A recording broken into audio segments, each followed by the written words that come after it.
Yes. Mhm.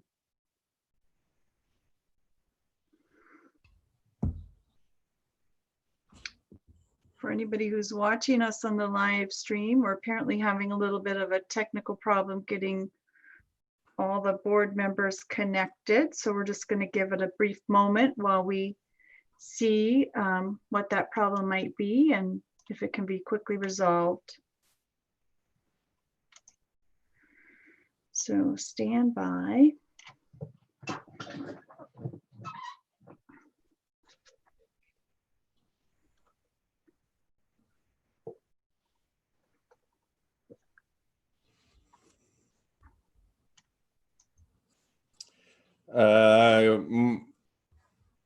Martin's link is dead too.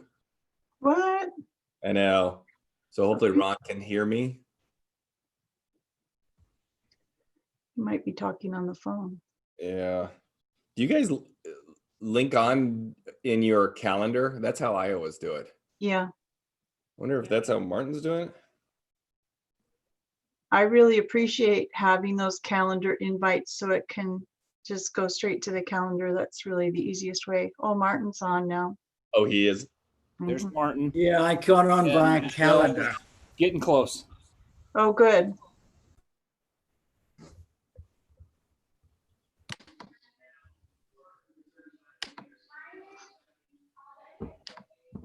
Do you have video, Martin? Sorry, what'd you say? Do you have video? I do, actually. I was just getting noises away from me, having. There you are. So yeah, I've got both and I'll be back. Okay, sounds well. Okay. It's gonna be one of those nights. This is our COVID informal start. Oh, there's Michelle. There we go. We got her. Okay. And Julie, do you have video today? I do. I'm just on my phone because my computer keeps saying it wants to do an update, and I was trying to get on my computer while I was messing around with it, but whatever. It works. All righty. So welcome, everybody. Our technical difficulties are resolved, and I will call the June 9th meeting of the Wenatchee School Board to order. And we're going to kick it off with a special presentation. And Ron has pre-warned us that during that time, our photos on the screen are going to go dark because there's going to be a video presentation for the retiree. And actually, to make it cleanest for the viewers, if you guys could actually turn your cameras off and then the video gets over, turn them back on so you guys are on the screen when you have your conversation for the normal meeting. Okay, sounds good. It's about 17 minutes long, and I will cue it off right now.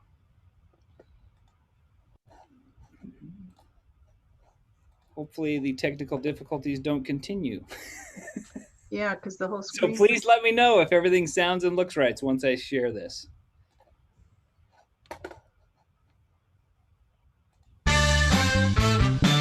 Looks good, Ron. Thank you. Good.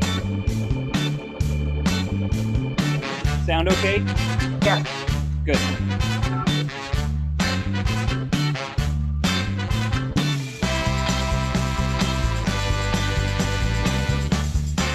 Good evening, Dr. Gordon and school board members. This is Mark Ovea, principal at Foothills Middle School.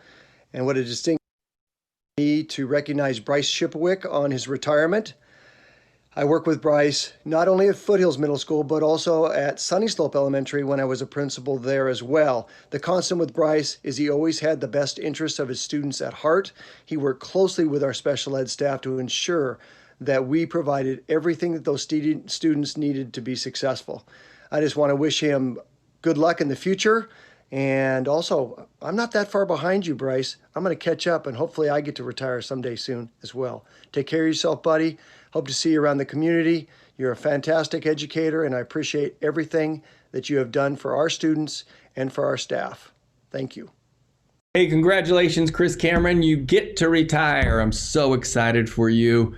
Starting in the Wenatchee School District way back in 1993, and have made a significant difference all these years, these past 6 years being the the president of the Wenatchee Educators Association, and this past year, the work that you and I have been able to accomplish. I've been really appreciative of everything that you've brought forward, from your candor to your honesty to your humor. We've had a lot of laughs, and I believe we were able to accomplish quite a bit as well as a team. I just want to say thank you. Thank you for everything that you've done for students, for your fellow educators, for staff members, for parents in the community. Thank you for your leadership. Thank you for being so authentic. I appreciate all that you've done for everybody. Congratulations and good luck in your retirement. Dennis Tronson, congratulations on your retirement. You have had quite a run here at Wenatchee High School. I mean, we've got a state championship underneath your tenure here. You've just been a dedicated staff member that students have really enjoyed being around. We are going to miss you here at the high school. I know that even on Friday afternoon, as we celebrated our seniors, I came out here at, I don't know what time it was, 5 o'clock, and you were still out here in the parking lot, lingering around, talking with people, wanting to remain engaged. Just appreciate your dedication to our students and our staff. And my friend, you're going to be missed. Dennis, I just want to say that I'm going to miss all our conversations regarding surrounding students, and the ideas for any new fitness programs here at Wenatchee High School.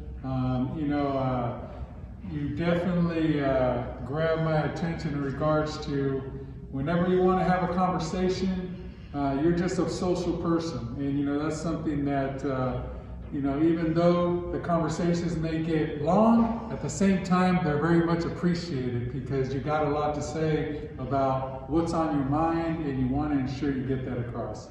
So thank you very much for all those conversations and discussions and everything you do for Wenatchee High School and everything you're going to continue to do with our soccer team here in the future. Take care. We're going to miss you in the Fitness Health Department and Wenatchee High School. Best of luck, my friend. Hi everyone, Tim Shepard here from Lincoln Elementary Principal. I am excited to be able to say a few words on behalf of Lisa Pattison and her retirement. Lisa has been a valuable member of Lincoln most of her teaching career. Just a brief history. She started as a halftime art specialist at Lincoln in 1999, then switched to enrichment at Lincoln in Mission View until 2009. She continued teaching enrichment half-time, and the other half was back to art as the district art coordinator for 1 year. And then next she moved to half-time art and half-time enrichment, both at Lincoln, so we got her back for 3 years until 2012. And then from 2012 until 2019, she went into the classroom as a first grade teacher, and then her last year was at second grade. Yeah, and that's all. As you can see, she's a very talented person, very creative. But in all of those roles, a few important traits stand out to me. So I generated some word art, and it's built from words that Lincoln staff used to describe her. So the larger the word, the more frequent the word was used to ascribe to her. So the largest word is dedicated.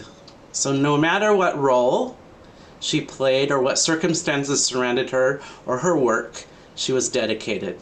Dedicated first to students, then families, and then finally staff. You then see other larger words like passionate, comparing, and compassionate. Lisa was passionately dedicated to teaching because of her care and compassion for humanity and knowing the power of education. Lisa, thank you for your many dedicated years to Lincoln Elementary and the Wenatchee School District. You are all in. Your tenacious spirit will be missed. Good luck in the near and far future. I think we've learned a few things the last few months that will help you with your next steps.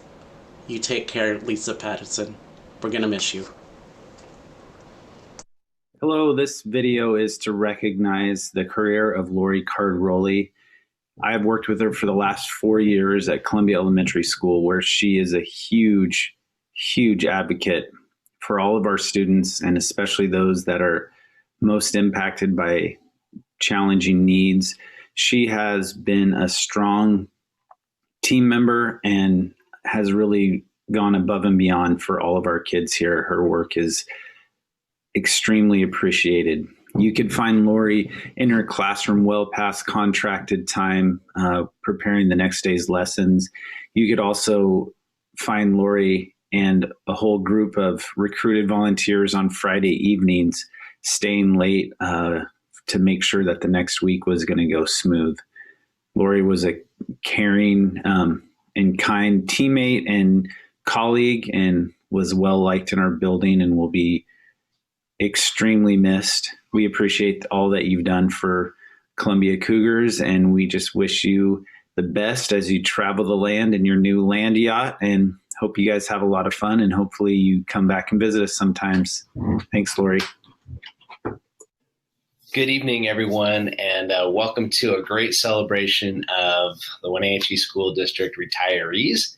My name is Corey Callahar. I'm the principal at Westside High School, and I have the privilege and honor of saying a few things about Kevin Skaz Skaliski, who is not only very iconic when it comes to Westside High School.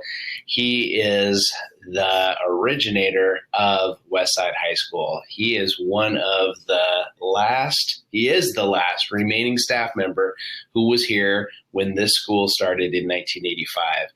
So he is a powerful and iconic person. He is literally and figuratively our school historian. Not only does he teach history, he is the historian for Westside High School, and we love that about him. And it's really nice to have shared the last 9 years with Coach Skaz from my perspective, because he was my coach when I was in high school. He was my football coach for 2 years, and I enjoyed that tremendously. And he is an amazing coach, an amazing educator, and a great friend. Super passionate about everything that he does. And we are really ending, a huge chapter in Westside's history as we end the history chapter of Skaz, and he starts a new chapter in his retirement.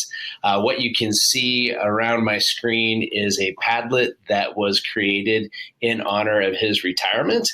And as you can see, there's 80 different posts and responses here, all talking about Coach Skaz. So I thought I would highlight a couple in honor of Coach Skaz. So this one, let's see, I'll just read it here.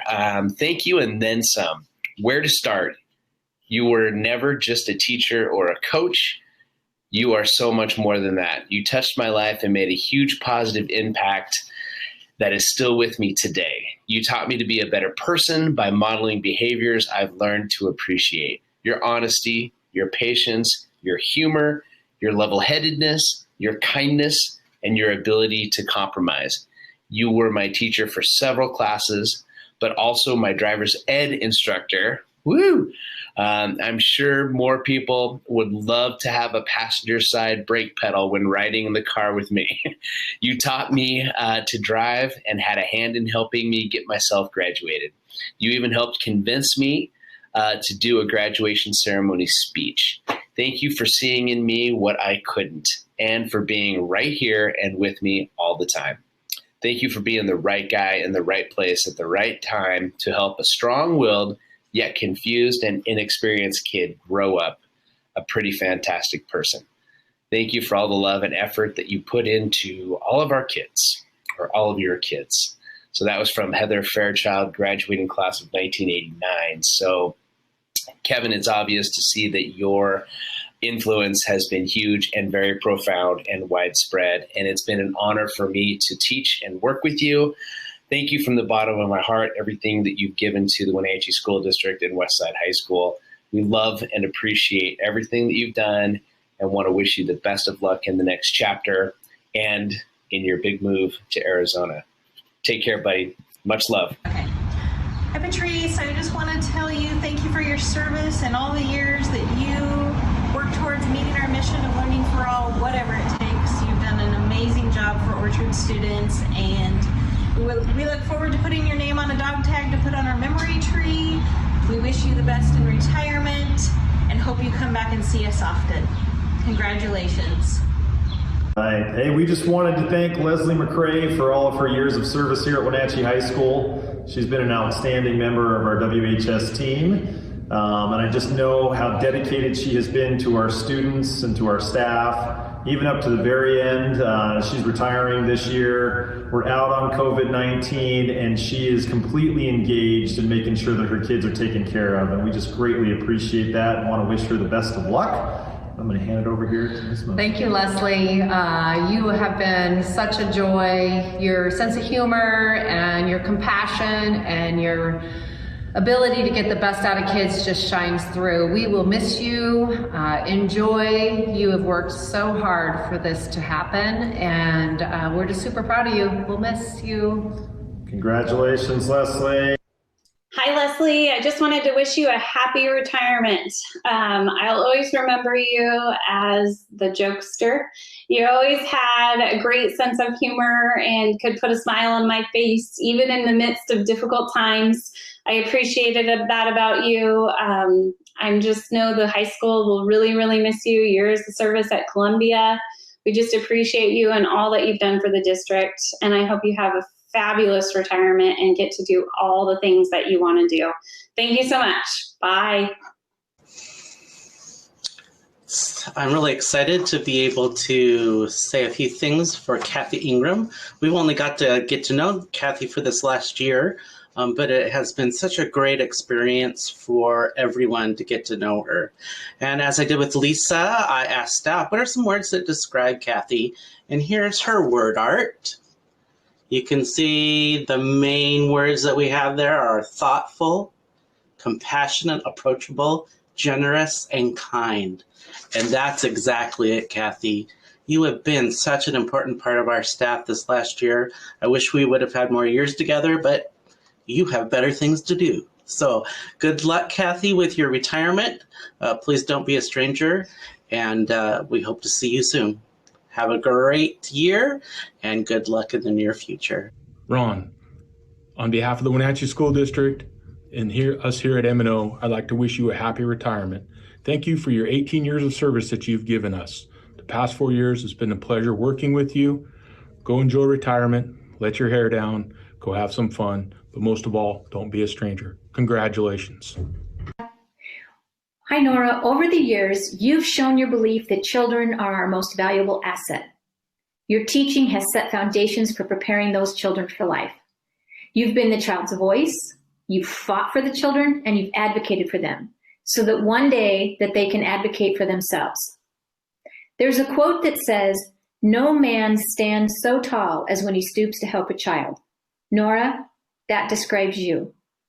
In our preschool and Wenatchee School District, we say that a child's work is play. Now, Nora, it's your turn to go outside and play. Happy retirement. We'll miss you. Hey, John, just want to say I'm excited for you. Take this next step in your journey. Going to really miss your leadership. You've been a mentor to me all those years where you were my supervisor as a principal, and then you took me under your wing when I moved up here to the district office. I can't tell you how much that's meant to me. And just hoping that you have a great time in retirement, doing whatever it is you're going to do, tying flies and fishing, and still always enjoy those thoughts of you and me and coaching track and the trouble we got into that we probably shouldn't have gotten into. So anyway, congratulations, dude, and I'm gonna miss you, big guy. Take care. Now, hey everybody, I just want to do a quick shout out to Sarah Judd and say, hey, thank you very much for 30 years of service. It's amazing. You were there for 30 years making sure those kids are fed and ready to go in the classroom. So I just want to take a minute to say thank you and hope you get time to relax and enjoy those horses that you love so much. And hopefully somebody will be able to feed you some meals now. Again, thank you very much, and you take care. Hey, this is congratulations to Bryce in his retirement. I want to thank him for the dedication he has given to our John Newberry kids over the years. I appreciate his friendship and the things that he's done for our staff and our students. One thing I could always count on with Bryce is when I saw him, he would always say, "Hey, what's the good news?" And we would talk about the positive things that are happening in our world, because we often get so caught up in the neg. So Bryce Shipowick, you are phenomenal. I want to thank you for the time, your service. I appreciate your friendship. I look forward to playing some golf with you soon. If that opportunity arises, that'd be awesome. And just know that I'll be thinking of you and all the things and the conversations we've had. But ultimately, I want to thank you for just being a part of our great team here at John Newbery, the MDT team, and you will be missed. And I'm happy for you. I know you're so excited for this retirement, man. I am so happy for you. So be well, be safe, and I hope all goes well. Talk to you soon, my friend. Take care. The numbers are adding up for Larry's retirement. He's excited to take on a new journey in his life. Larry, we're going to miss you, and we really appreciate all the work that you've done these last 2 years, especially under some really trying financial times. I know Pete over at the Wenatchee Valley Technical Center is so thankful for all of your leadership, your understanding, and your guidance that you were able to offer them over these last couple years. Larry, thank you and good luck in the future.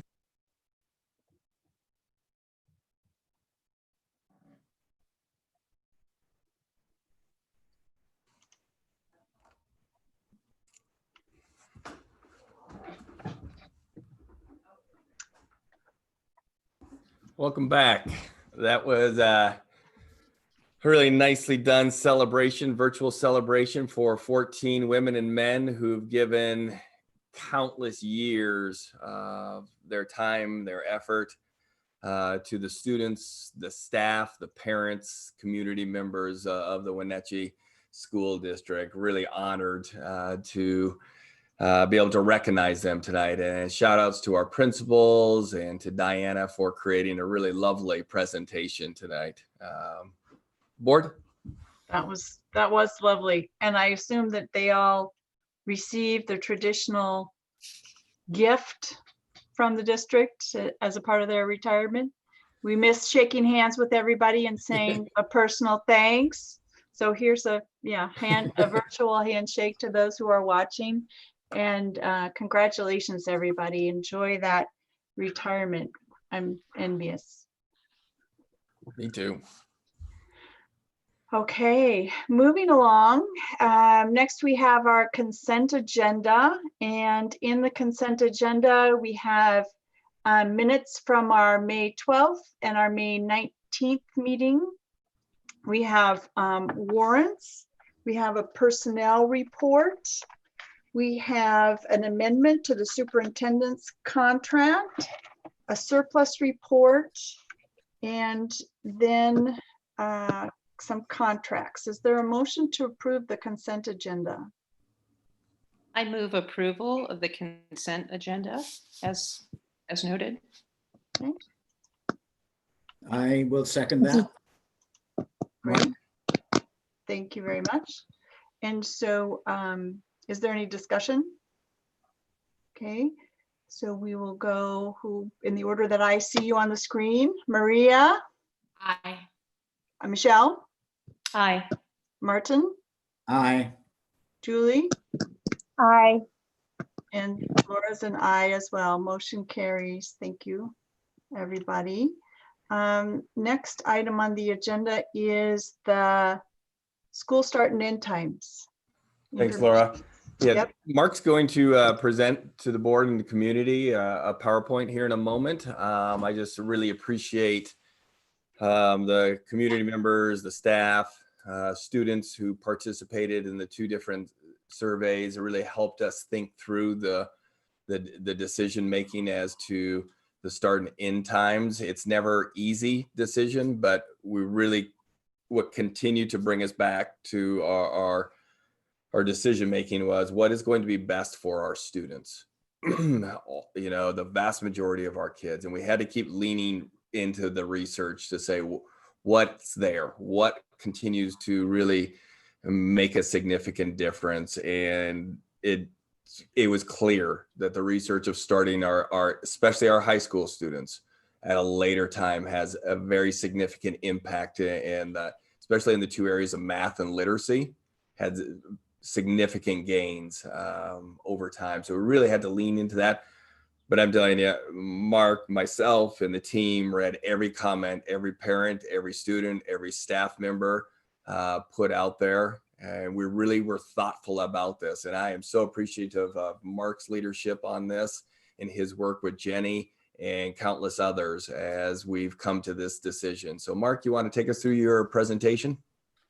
Yep. As Ron is pulling up that PowerPoint, I'll just kind of say to start off with that this is a review for the board, and for those out there watching, this is kind of an explanation of why we're doing what we're doing. So, yeah, so, okay, we'll let Ron take a second here to format that, unless my screen's weird. There we go. Awesome. Thanks, Ron. All right, so obviously bus routes affect bell schedules. And what's one of the things that's driving this besides research is a need to change our bus routes. So why are we changing? The second slide there, we have some students currently who are on the bus for 2+ hours. That is obviously way too long. It's not a pretty story, but it is a true story that we have had students not be able to hold it on the bus. And so that's not acceptable, obviously. So we have kindergarten kids on the bus at the same time as secondary kids currently. Our morning routes do not mirror our afternoon routes, meaning that as a kid, I could be on a different bus with a different bus driver in the afternoon than the one I took in the morning. We have special needs students transferring buses to get to school, struggle with that. Our routing scheme is inefficient, and OSPI has recognized that. So we need to address that. We have schools that are currently being used as bus stops, which can cause some supervision issues at times. And then, you know, not only do we not have enough drivers to support our routes, but it's affecting our ability to give our kids those experiences that we all think are important, like sports and field trips and clubs and activities.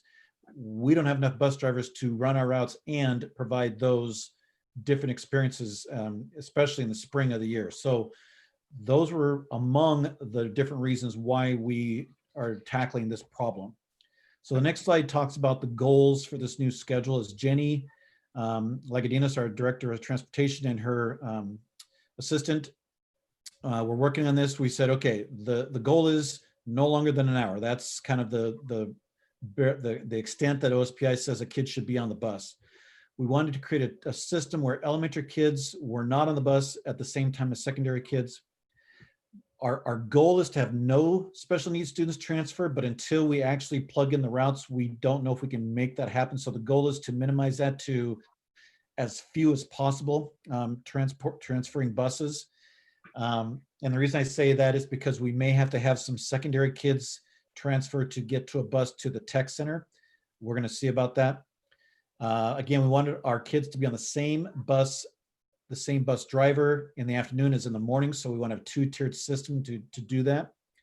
We are going to have our middle schools become hubs for the secondary students to get off and get on the bus to take them to the high school, West Side, and the tech center. And so just as an example, using after school as an example, we have currently kids, the middle school kids at Foothills get on a bus, go to the high school, pick up the high school kids that live in Sunny Slope, and then go back out and drop kids off at Sunny Slope. That won't happen with this new system. The high school kids are going on the bus first, they'll go to Foothills, they'll then transfer to the appropriate bus after school as well to get them to where they need to go. For example, again at Sunny Slope, and then the buses take off from there. And then this will create more consistent drop-off times. I know as the principal at Pioneer, we would have buses waiting for the kids the second the bell rang, and our last bus came 25 minutes later to pick up kids. So we had almost 30 minutes of time after school where kids were waiting around and we had to supervise. So this will tighten that up. So on the next slide talks about our process. As you know, we, as Paul said, we leaned on the research and those goals that I mentioned in the last slide to come up with a schedule where we thought, okay, elementary schools should start first, secondary schools should start second. We sent out a survey to parents in the community to say, okay, we think we know all the issues with this, but tell us, what is this going to do? What's the impact going to be for you as parents if we do this? If there's not a vote, we weren't asking them to tell us that they want us to do this or not. It's more, okay, did we miss anything? Based upon that survey, as you know, we took a pause because we realized, okay, there are some things here we didn't think about, and we need to make sure that we have thought about these. And so through our discussions at cabinet level, we decided, you know, we threw the elementary first, secondary second schedule out to parents. Let's throw out the opposite. Let's ask them what would be the impact of secondary starting first and elementary going second. So we did that. We sent out that second survey, got feedback, and then I'll talk about that feedback here in just a second. So some other logistics that we need to keep in mind. The bare minimum we need is an hour between start times for those buses that go to the fringes of our district, the Sunny Slope, the Tarpiskin, the Heights, those areas, we just have to have an hour. We cannot make it any shorter than that. So the rest of these bullets, what I'm trying to get across to you is that we tried to think of every possible option. I asked Jenny, okay, what if we staggered start times? What if not every school started at the same time? Would that work? Bottom line, it didn't work. Okay, what about the middle schools not being hubs? Could we shave some time off that way? That didn't work. You know, we're traditionally short on drivers. So one of the ideas that I said to Jenny was, well, what about, again, using Tarpiskin as an example, a bus goes out to Tarpiskin to pick up the elementary kids, and instead of waiting an hour, we send a second bus out to pick up those secondary kids so that we can decrease that 1 hour time. Bottom line, we don't have enough bus drivers to do that. We just can't do it. So we try to think of every possible solution that we could. And what we're sharing with you tonight was our best proposal, best option. Currently, our bell schedule for the elementary, we have 2 schools that start at 7:50. We have 3 that start at 8 and 2 that start at 8:15. And we are proposing that this new school, this new schedule, they're going to start at 7:45. That's going to be a big shift for the Lincolns and Washingtons of the world, but my guess is for the Columbia Newberries, not such a big deal. Secondary wise, you can see we have 2 schools that start at 8, 2 that start at 8:15, and 1 that starts at 8:20. With the new schedule, kind of flip that. West Side will actually be the first school to start, and then the high school, and then the middle schools. So in that second survey, we had almost 1,300 people respond. Again, it wasn't a vote, but 63% of the people said, hey, even with, glad you shared the second survey with us, the second schedule option, but we think elementary should start first. 51% of those that responded were parents, and the asterisk there is because some of the parents didn't respond through their district email. They responded just through going on the website. So that number could be greater, don't know. And we had responses from all the sites. The next survey shows you one of the cool graphics that Qualtrics can do with the data. And what this shows you is the main comments that were made. So it's able to take those words and put them into groups. And you see the big comments. Time was the biggest issue. The red shows you comments where people were less than positive about the idea, and the blue was people who were positive about it.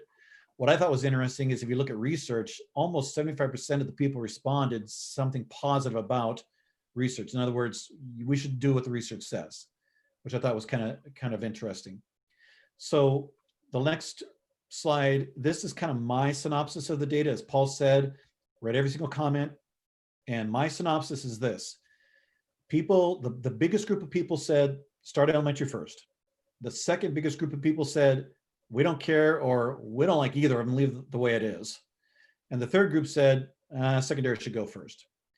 The biggest concerns about elementary going first were around sports and activities, which I'll talk about here in more detail in a minute.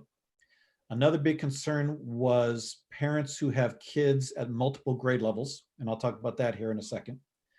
But again, a lot of people said follow the research. And so as we talked in cabinet this week, I think it was Mike had the great idea. let's link a couple of research articles into the PowerPoint so you and the community can see those. So there's a couple there. We got more that we can share with you if you'd like. But that's there for you. As I read some of those research articles, what I thought was interesting was one of the articles said that when schools have secondary students start as early as we were starting, they saw 28% of the kids self-reporting that they fell asleep in class at least once a week. Thought that was pretty interesting. Then one of the research articles said that in the schools that they reviewed, when they changed the start time and students started later, 40%, they saw a decrease by 40% in tardiness at the secondary level. So obviously that's what we're looking for. We're looking for a decrease in tardiness, a decrease in kids being tired, and the studies show an increase in academics for those schools that start later. But I don't want to get into numbers. You can read the articles if you want. The point is that, as Paul said, we're following on the research here because it's going to be what's best for kids and learning. So obviously, as I shared with you before, this is not going to be popular with everybody. We get that. We're not doing this to try and mess with people. We're doing this because I think it's what's best for kids. Sports is going to be an issue, and activities. Kids are going to miss more school on game days. Now, that depends upon what you're talking about here. So, for example, football, you've got 5 away games. You're going to miss 30 minutes more school 5 times in the school year.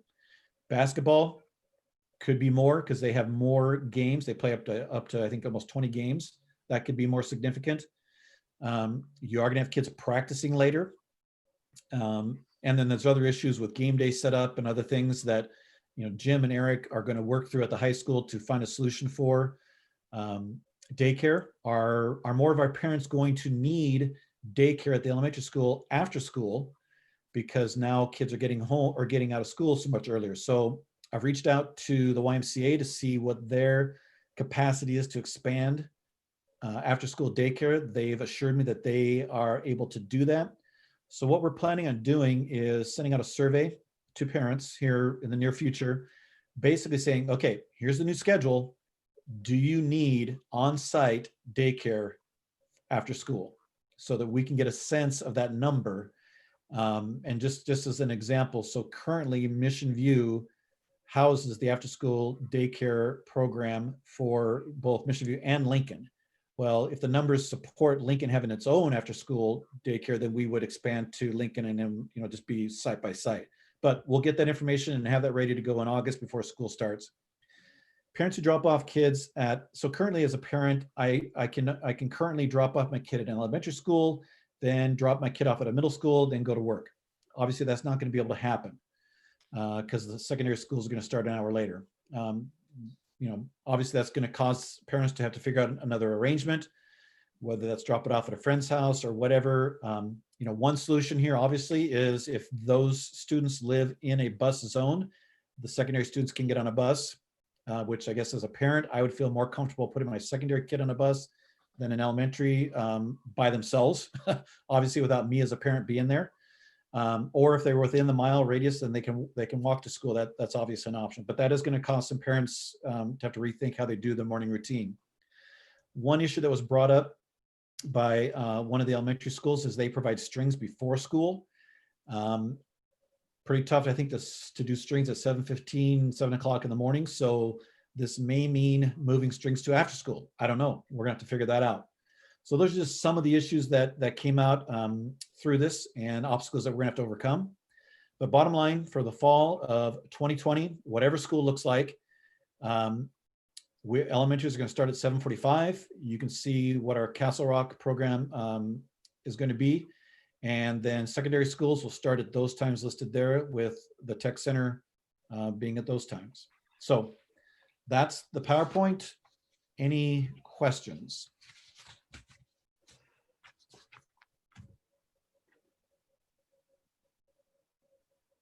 Well, Mark, I just want to say that I appreciate all the effort that has gone into looking at this this busing problem to minimize our time for our students riding the bus. I appreciate that all the staff have looked at kind of all the solutions, that there have been 2 surveys to ask parents what their preferences were. And I just, and I appreciate that the brain research is really being looked at, and that people brought that up on the survey. Obviously, people are well aware of that. And I just appreciate, the people that responded on surveys and our staff that's been working on this diligently. I know this has not been just working for a couple of weeks. I know it's been a long process, and I just want to give kudos to all of you for doing this hard work. So it's not perfect. There is no perfect solution, and I'm sure that that our district will continue to work through those minor obstacles, but we will get through it. And I know there's been a lot of work. So I just want to thank you and Paul and all the staff that have just spent so much time on this, transportation, obviously. And I think it's been well thought out as a process. So I just want to give that feedback to all of you. So thank you. Thank you. And a huge shout out to Jenny and Jennifer. Absolutely. Again, I throw all kinds of different ideas out at them, and they were always willing to take a step back and try to see if it would work or not. So I really appreciate that. Well, it's evident there's been a lot of teamwork in this, and I appreciate that, and I hope that all our parents in the district and the students will appreciate it. And I'm sure that students will appreciate being on the bus, for an hour or less, Yes. if they were riding it for an extraordinary amount of time. So that could be quite challenging for students. So thank you. Yep. I'm going to echo that, and hopefully this is a practice that we will continue to use in the future, that we will use surveys to let parents inform us of their thoughts on important decisions that impact the families. So thank you for doing that. Mm-hmm. Okay, anybody else? All right, moving on. You're muted, Paul, if you're saying something. You're a mime. Yep. So that's been the history in this week in cabinet. That somebody at some point at every meeting we've had has unmuted, so it had to be my turn in a public forum. I too want to echo just the work of Jenny and Jen and Mark and the entire team for putting this together, because it just kept going back and forth, back and forth, and back and forth. Interesting enough, as it was, in one of our student focus groups today, a young man, totally unprompted, said, I appreciate you guys looking at the schedules. I'm one of those kids who rides the bus for 2 hours. It was like, oh, wow, this is really occurring out there, where kids are staying on that bus for such an extended period of time. So I just appreciate the process, what we've done, the diligence that everybody put into coming to a tough decision, because as Mark said, and we've been really out front, we're not going to make everybody happy with this decision, but we do believe it's the best decision for the vast majority of kids in our organization. So thank you. Thanks, board. Great. Okay, next item on the agenda is our budget update. Yeah, Larry's going to take you through a budget presentation, and you'll see some repetitive pieces at the up front, where we keep kind of going back over some of the different dates and times and some of the numbers. And then toward the middle and end are some new data points for the board. And just another FYI for the community, the board will be having a board workshop next Thursday at 10:30 in the morning, where we will really dig deep into the budget itself. So I'm going to hand this over to Larry.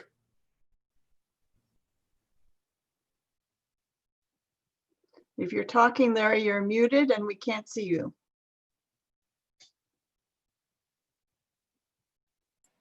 There we go. Okay, you can hear me now. We can hear you, yes. Great. This presentation is going to be, it's going to be primarily on the miscellaneous funds, the capital projects fund, debt service fund, ASB fund, transportation vehicle fund. But I'm going to touch on the general fund for just a little bit, and we'll get into more detail at the study session.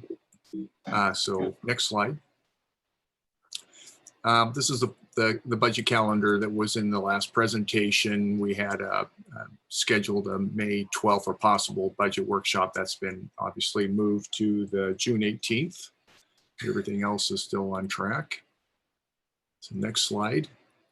Again, the budget's made up of 5 funds: the general fund, ASB fund, debt service fund, capital projects fund, transportation vehicle fund, and we'll talk more about the other funds other than the general fund, but we'll talk about a little bit about the general fund at the start here. So next. In the funds, each one have their own kind of characteristics. The ASB fund is a non-credit. It's cultural, athletic, and recreational. And but one way to think about it too is it's also non-credit. They can be classes in there, but non-credit classes. Debt service fund typically is just we levy taxes to pay bonds. Capital projects fund, we deposit bond proceeds and state match money primarily, and account for construction costs. And in the transportation vehicle fund, we deposit depreciation revenues from the state and transfers in from the general fund primarily, and we record the purchases of buses there. So next slide. General fund enrollment projection. This excludes. This is my actual projection. I didn't take anything out of it. I think the last time we talked, I had taken 1% out of there. I don't believe that that's probably a good thing for us to be doing at this point. And you can see the impact of potential impact of the charter school opening.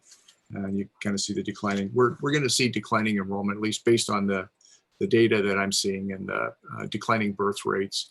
We're going to see declining enrollment for a number of years, unless we get a large influx of students into the district that move into the district.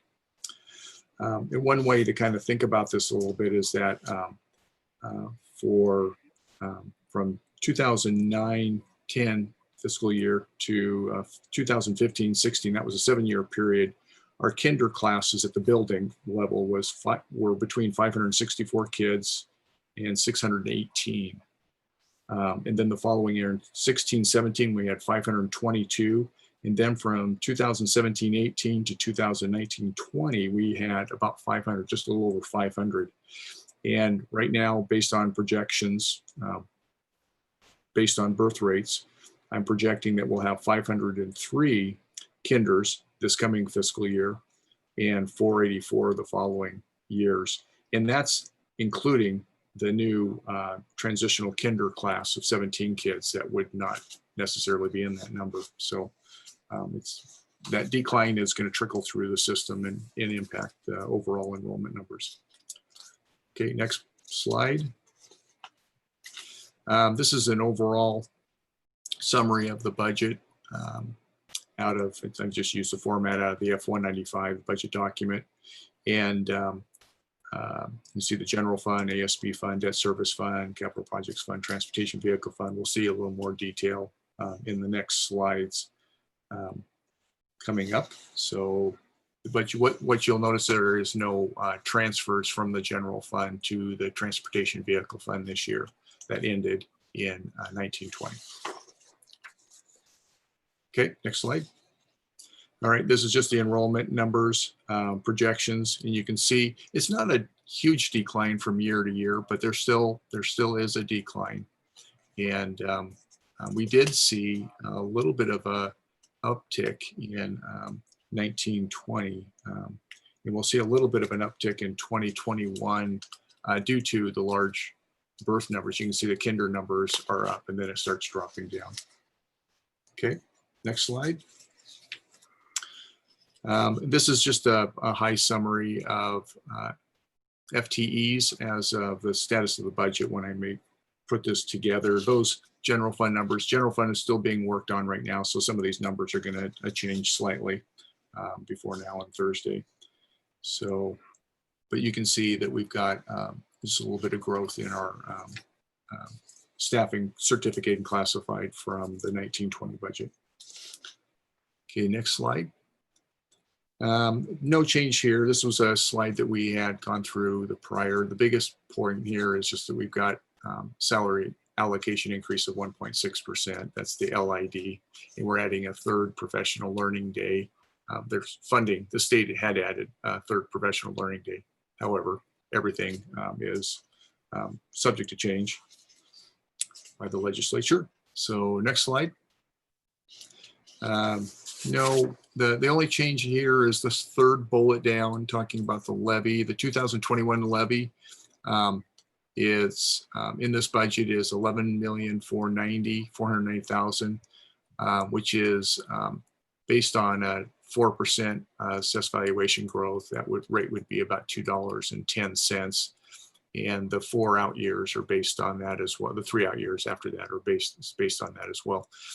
And talked to the assessor's office today, and they were saying that 6 or 7% is more likely for next year, but you know, it could certainly decline the following year. So I use for the 4-year scenario, I'm just using 4% growth overall for the next 4 years.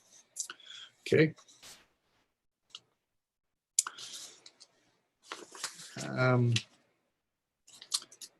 Budget challenges, we've been talking about that. There's a lot of uncertainty, and so that's certainly going to have an impact. But right now we got to create a budget, we have to use what we know, and that's what this budget's generated on is information that we know right now.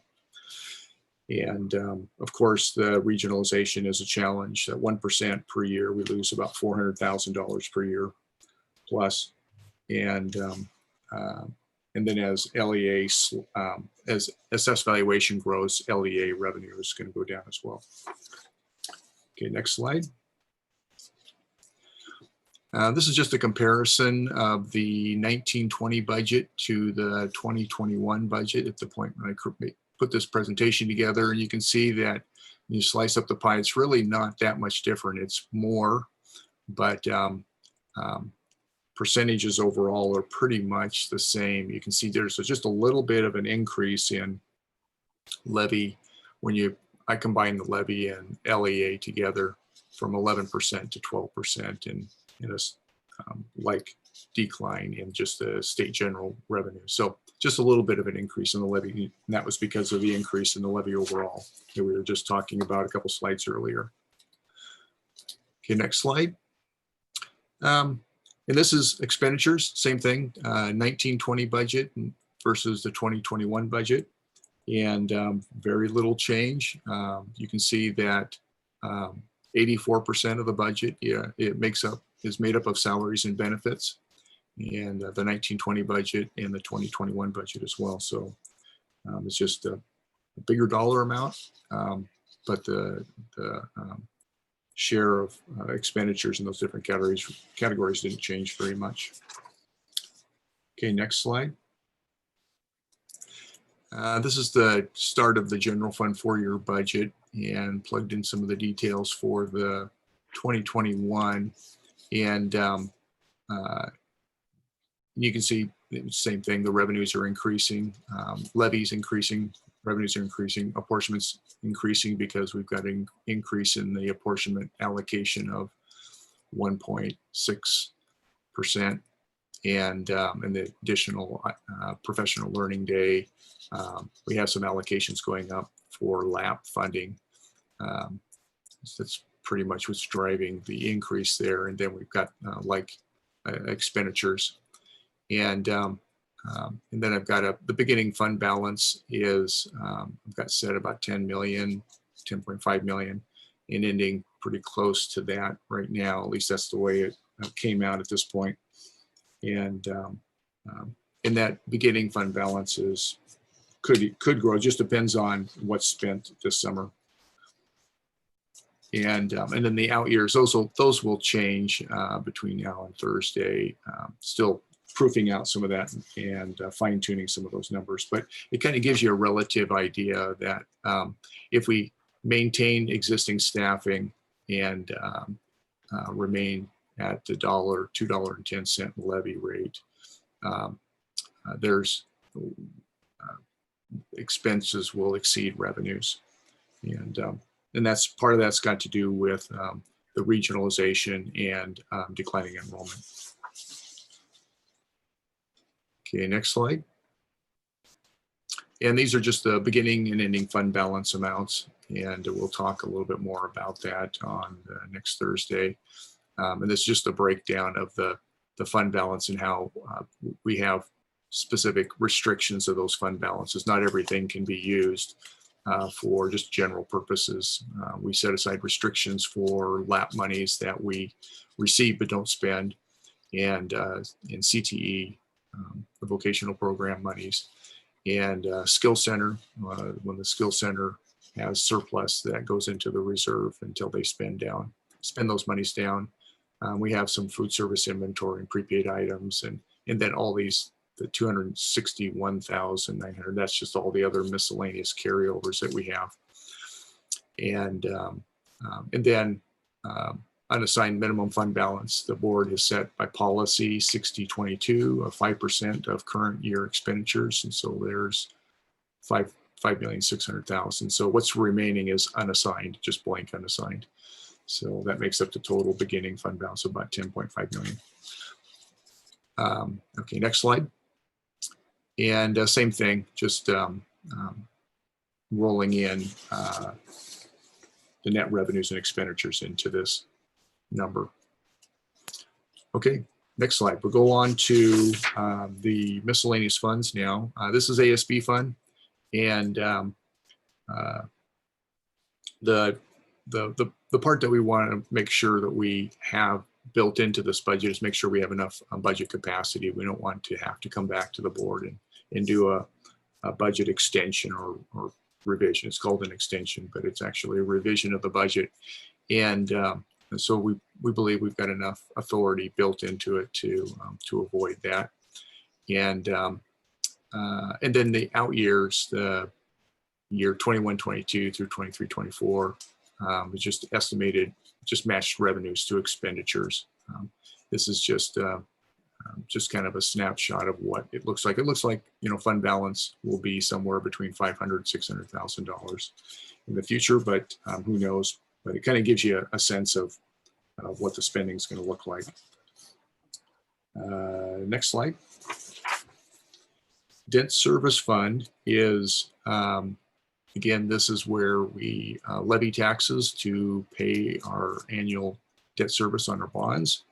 And what this scenario has built into it is assumptions that a new bond is going to be, that a new bond would be approved by the voters in November of 2021.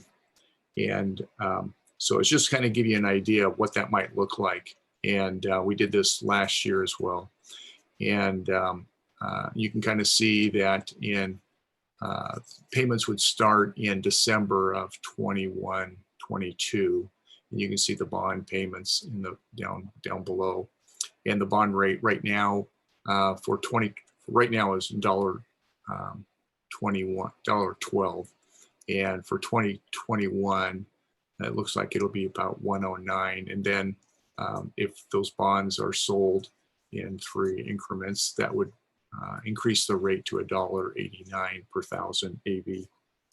And it's just a scenario, just kind of give you an idea.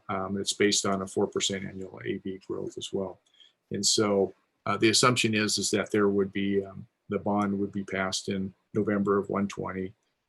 Payments would start in December 2021, and they would be 3 sales, $40 million a piece. Okay, next slide.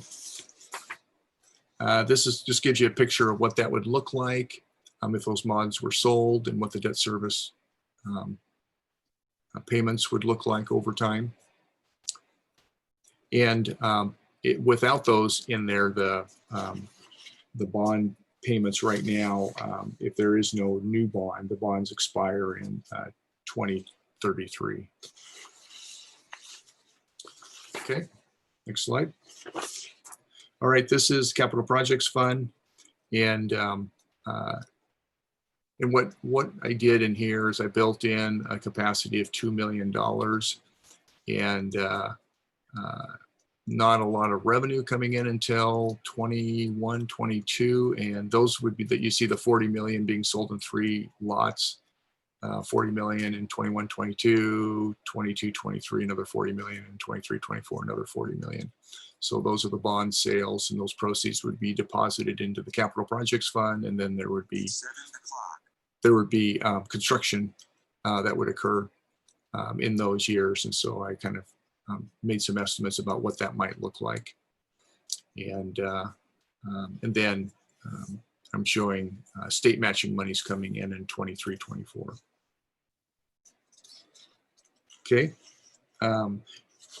this is just a little more detail on the 2021 budget, and what I built in there is $400,000 for continuation of the phase 2 planning, and $420,000 for a Sunny Slope portable.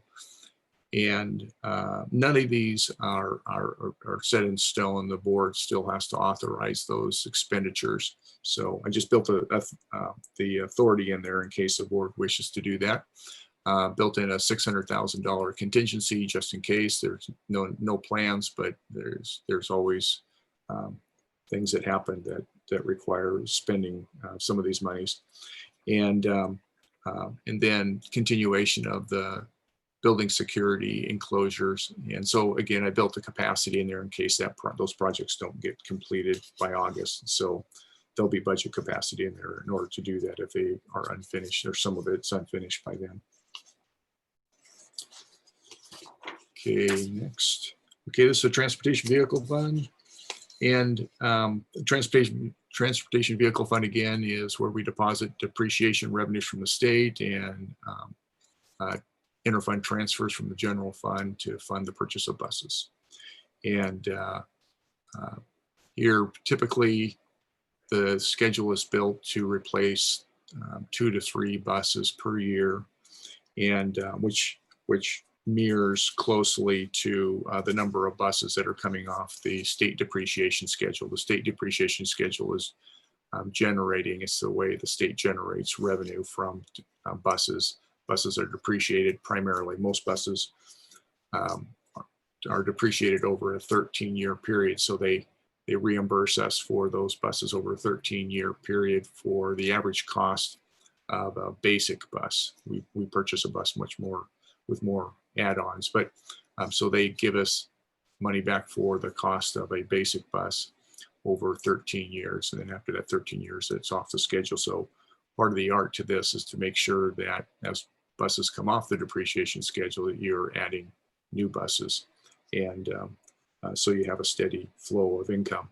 And you can see in the schedule here that in 22, 23, we start making contributions to the transportation vehicle fund from the general fund in order to keep up the purchase plan for the buses. And what's built into this, just the assumption that the funding model from the state doesn't change. And the benefit, one thing right now, where interest rates are really low, the state bases its model on the September T-bill rate, which was about about 1.7% back last September. And right now the T-bill rate is about 0.16. And so the lower that rate is, we actually get more money. So that should work to the advantage to the school district next year. And right now, about 57% of the buses are on the depreciation schedule. That's a fairly good number to have. And you can see that there's an ecology grant, state ecology grant of $105,000 for 2021. And that's just like the grant that the district had for over the last 2 years. And what that requires is that we destroy 3 diesel engines that are model year 2006 or older, and replace those buses with 2010 or newer models. And the district would purchase the most recent models. Also built in a contingency of $55,000 just in case it's under the major bus repairs. And that number, the bus purchase order amount, looks like I'm going to probably have to raise that when we do this the next time around to match the buses that we're actually purchasing. That was an initial estimate, but that'll go up maybe 15,000.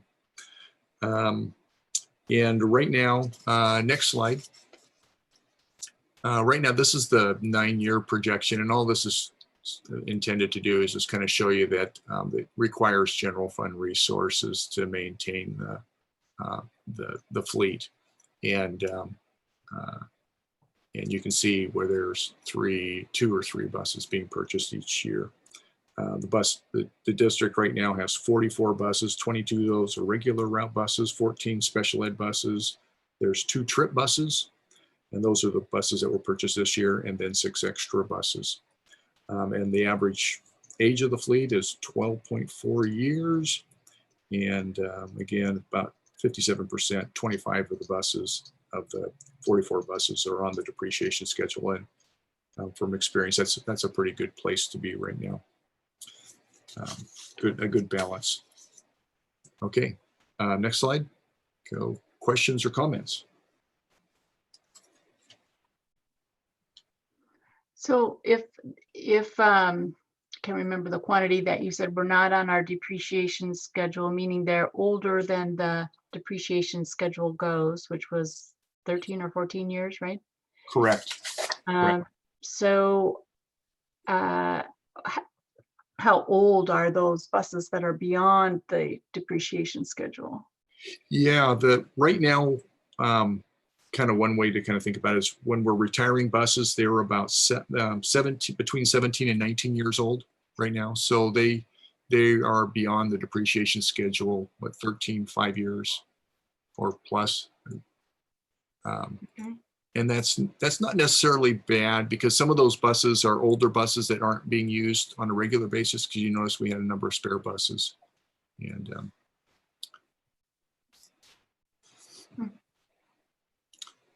we have some buses that are, I'm just looking at the schedule here, we have some buses that are, I'll have to get back to you on the actual ages of those. I'm looking at the schedule here and I don't see it immediately. Is there a secondary market for used buses, or do they go to the bus graveyard? Or typically, somebody will buy the buses, but they don't buy them for very much. Maybe $50 or $500. It's really kind of, it saves us the disposal cost. Yeah, there really isn't a secondary market that's that we can sell them in. Larry, just a question. When we purchase buses, are they ever 1 or 2 years used, or are they always brand new? Most districts purchase brand new buses because they go right on the depreciation schedule. If you buy a new bus and then like a 13-year-old bus and it's 3 years old, you only get 10 years of depreciation. So you might not necessarily be getting ahead. Although I have purchased used buses that have been very good. There are some districts that get rid of buses that have rebuilt them, that have a very long life. And so if you're getting into a position where you're don't have enough resources to purchase buses, that's a good alternative. Thank you. Yep. Okay. I also had a question. I don't know which slide it was, but we were assuming the levy for this next year, is it at a $2.10 rate that I see? Yeah, that was slide, I'm just coming through my presentation here. Slide 10. So I guess my question is for the future years, you had a budget up there. Were you assuming that same levy rate, or? Yes. Yeah. Okay. Yeah, I was assuming a $2.10 levy rate, although we levy dollars. So it was assuming a $2.10 levy rate and assuming a 4% average growth of assessed valuation. So what the hard dollar amount that we would be receiving obviously would be going up. Correct. if our valuation of our property is going up. So, okay, so that answers my question. I just wanted to know what that levy rate you were working off of for. Yep. Wait a future minute, year. is that true? I thought we set the dollar amount and then the assessor calculated the rate based on the assessed valuation. So the dollar amount didn't change. Correct. The dollar amount, oh, I maybe I misunderstood you, but the dollar amount is what we levy. We estimate what the levy rate's going to be. And so when you put it on the ballot, typically when you're on a ballot, you have the dollar amount set and the district estimates what that rate is. And so that's what I was doing here, is providing the $11,490,000. That's what the levy amount would be for 2021. And I'm estimating that would come out to about $2.10 per thousand. And as in the Eastmont levy, the article in the paper was talking about if the assessed valuation were to decrease, then the levy rate would increase. Yeah. So you want to make sure that you're allowing a little latitude so that you don't bump up against that $2.50 cap. Yep, correct. Larry, this is Martin. Yep. I'm working off some notes from a year ago where I think I'm probably confused. I thought that we were for 1920 at a nominal 180, which was a real 173 after the 1st of January. And that, so it'll be a nominal 210 that you're including in your estimate. Last year's budget included $2.83, I think it was, or whatever. That was built into the estimates.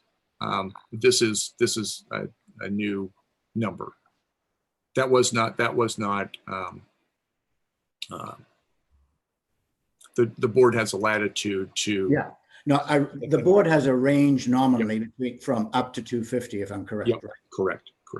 Yeah. Yes, but this number is higher than the $1.84 that was in their budget last year. Yeah. Yeah, I think it is. And then the other difference, of course, is that the calendar year and the school year are split, so that this school budget year, we only receive 50% of the change from $1.50, correct?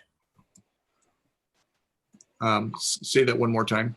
The levy dollars come in January to December. The expenditure is July to June.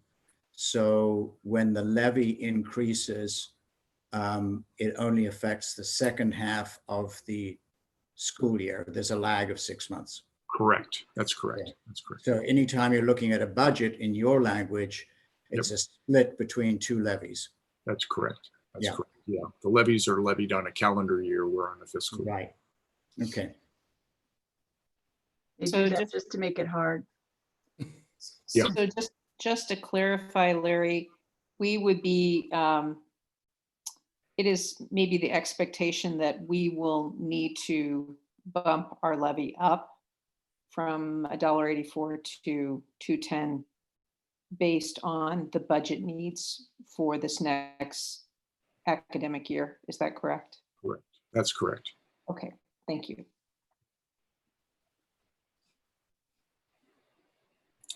Larry, I want to save most of my questions for the workshop, which I think is more appropriate on the general fund. But just, I thought a couple of things, particularly on the enrollment. The 543 increase in kinder that you have in your budget, is that based on, let's call it a surprise kick up in registrations? Because you were on a downward trend and then you've got one spike and then you continue a downward trend.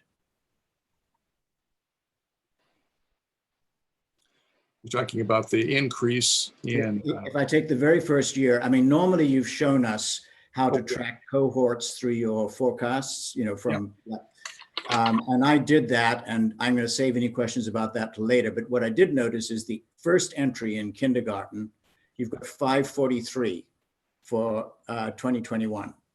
Correct. Which is from a revenue and I guess an expenditure, from a headcount, from an enrollment point of view, is good news. But and so I'm asking, is that presumably is based on some early information you have on actual registrations or something that causes you to think that? That's based on the birth rates. Birth rates, okay. Yep, yep. Just for, Mhm. And the birth rates have been fairly close to where we end up. It's got a pretty good correlation. okay. Any other questions? I guess I've got one other question on the employee headcount. You're basically stable and then future declining on the student count and enrollment. On the employee count, you show about a 2.5 or a 10 head increase in certificated staff and similarly in classified from the 1920 budget to the 2021 budget. Is there any difference in what's driving that change? Several items. One is we're receiving additional revenue from the state for LAP program, the high poverty numbers. Okay. Received about $500,000 just for the high school alone, and another 100-something thousand for Foothills. So part of that is the additional revenue from the LAP program, and then we've got some the transitional kinder class that we're starting at Columbia Elementary, and those are the two things that kind of stick out. I can detail that out for you on the Thursday meeting. Yeah, I think we can get into Thursday on details. The main answer is these are hard changes, actual changes in staffing driven by the nature of students and our revenue obligations, not a conversion of a vacancy into a filled position. We're not 558 because we've got 10 vacancies waiting to be filled. Right now, they're both approved positions to approved positions. These are approved. These are approved positions in here. We don't have any. Last year we took out any of those open positions or potential positions. There's none of those in this budget. Okay, thanks. Yep. Okay, any more questions? All right, now we have board communications. Are there any board members that have communications that they'd like to share? No? I just noticed from a WSD email about our conference in the fall. Who knows if we'll be live or online, but I noticed that their workshops that they're having beforehand included an equity workshop, which I think is to replace the one that they didn't have in May. So I just wanted to put that on everybody's radar. I've been to the equity conference last May and it was quite good. So depending on how we're looking with COVID, if folks are going to the WSD conference, you might want to think about that pre-conference workshop in equity. Yeah, thank you, Michelle. I think that one's going to be popular this year, and I'm hoping that they expand the capacity for it. It's going to be an uptick, I'm sure. Yeah, it was well attended. Yeah. Okay. Anybody else?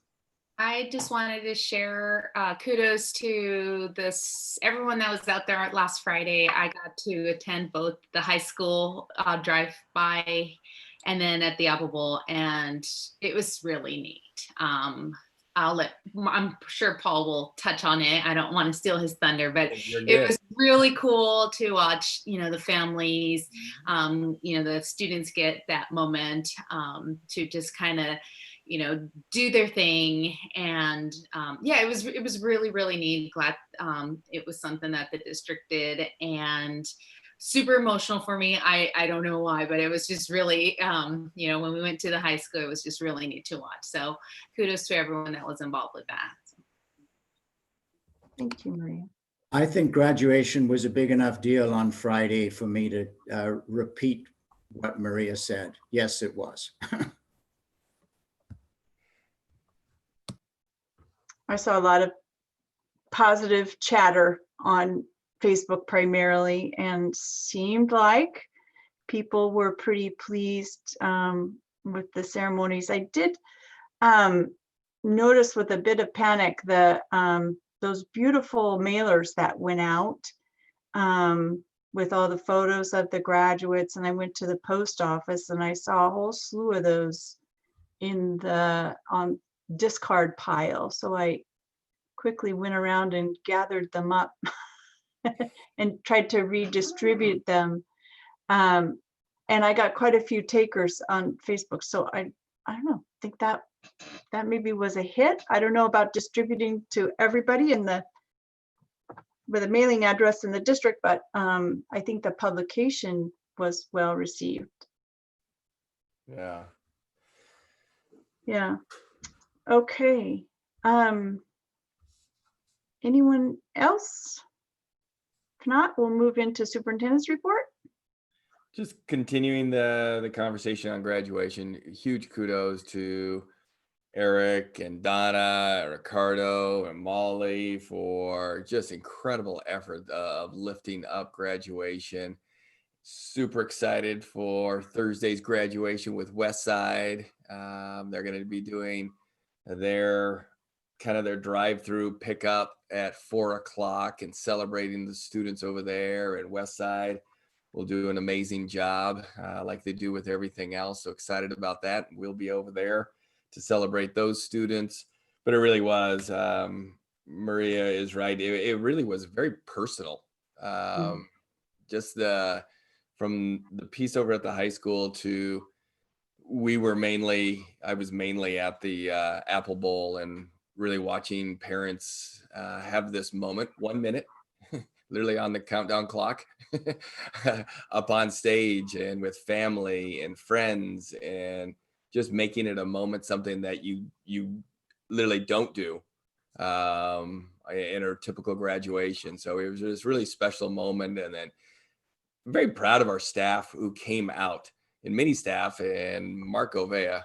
I don't know if he's speaking right now because he cheered from 8:30 in the morning until 4 o'clock in the afternoon. Every student, every family member who walked off that stage, but really proud of our staff for coming out and making a really nice, kind of tunnel, socially distanced tunnel. And so kids were cheered, families were cheered.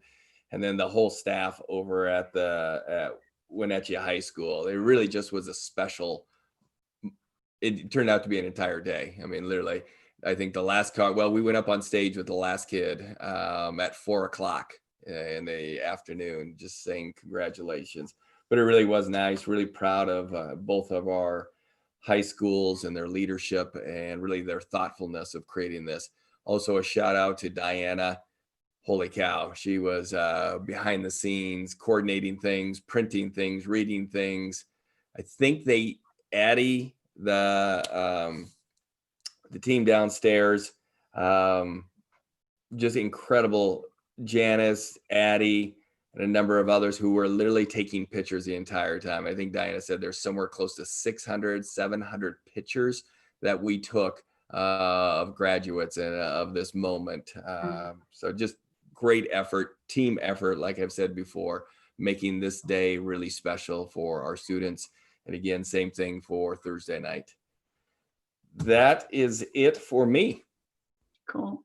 I'm kind of wondering if, some of these new things that we've done this year will end up getting carried over. Like people really like them so much, maybe it'll change graduation a bit, which it's not a bad thing. I can see it. I can see some things change. So now the school board will recess into a closed meeting for a period of 30 minutes to discuss collective bargaining sessions with employee organizations, including contract negotiations and discussions related to the interpretation or application of a labor agreement, or when the board is planning or adopting the strategy or position to be taken during the course of collective bargaining, professional negotiations, or mediation proceedings, or reviewing the proposals made in the negotiations or proceedings while in progress. Pursuant to District Policy 1410 and RCW 42.30.140, this discussion is exempt from the Open Public Meetings Act and will be closed to the public. The school board is not expected to take final action following the closed meeting. So thank you to everybody who was here today or watching us, and we will now stop the live stream and head into a closed session. Thank you. Okay, just letting it finish. It takes a couple seconds here.